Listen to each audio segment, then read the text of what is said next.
കാസർഗോഡ് മടിക്കയിൽ ഭിന്നശേഷിക്കാർക്കായി സ്ഥാപിക്കുന്ന international institute for people with disability ആദ്യഘട്ടം ജൂണിൽ നാടിന് സമർപ്പിക്കും. തിരുവനന്തപുരം ഡിഫറന്റ് ആർട്സ് സെന്ററിന്റെ നേതൃത്വത്തിലാണ് ഭിന്നശേഷി പുനരധിവാസ കേന്ദ്രം സ്ഥാപിക്കുന്നത്.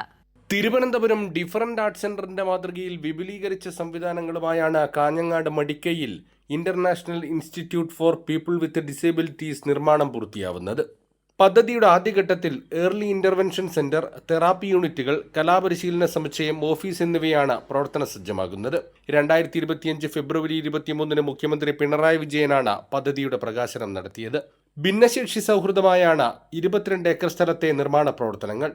കാസർഗോഡിന്റെ പ്രൗഢിയുമായി ബേക്കൽ കൊട്ടയുടെ മാതൃകയിൽ കലാപരിശീലന സമുച്ചയം നിർമ്മിക്കും. പാർശ്വവൽക്കരിക്കപ്പെട്ട ഭിന്നശേഷി സമൂഹത്തെ മുഖ്യധാരയിലേക്ക് ഉയർത്തുന്നതിനും സമൂഹത്തിൽ തുല്യമായ ഒരിടം ഉറപ്പുവരുത്തുന്നതിനുമാണ് പദ്ധതിയിലൂടെ ലക്ഷ്യമിടുന്നതെന്ന് IIPD executive director Gopinath Muthukad പറഞ്ഞു. ഇത് നമ്മുടെ എല്ലാവരുടെയും ഒരു സ്വപ്നമാണ്. ഇതൊരു ഗ്ലോബൽ മോഡൽ ആയിട്ട് കെട്ടിപ്പടുക്കാൻ പോകുന്ന ഒരു സൗധമാണ്. 121 കോടി രൂപയുടെ ഒരു പ്രോജക്റ്റാണ് മൊത്തമായിട്ടുള്ളത്. അപ്പോൾ അതിൻ്റെ ഭാഗമായിട്ട് ഇപ്പോൾ ഞാൻ പല രാജ്യങ്ങളിൽ പെർഫോം ചെയ്ത് അതിലൂടെയും CSR ഫണ്ടുമായിട്ടാണ് ഇപ്പോൾ മുന്നോട്ട് പോയിക്കൊണ്ടിരിക്കുന്നത്. പിന്നെ ഒരുപാട് ആളുകളുടെ സഹായത്തോടു കൂടി മുന്നോട്ട് പോയിക്കൊണ്ടിരിക്കുകയാണ്. തുടക്കത്തിൽ 120 പേരിലാണ് നമ്മൾ തുടങ്ങുന്നത്.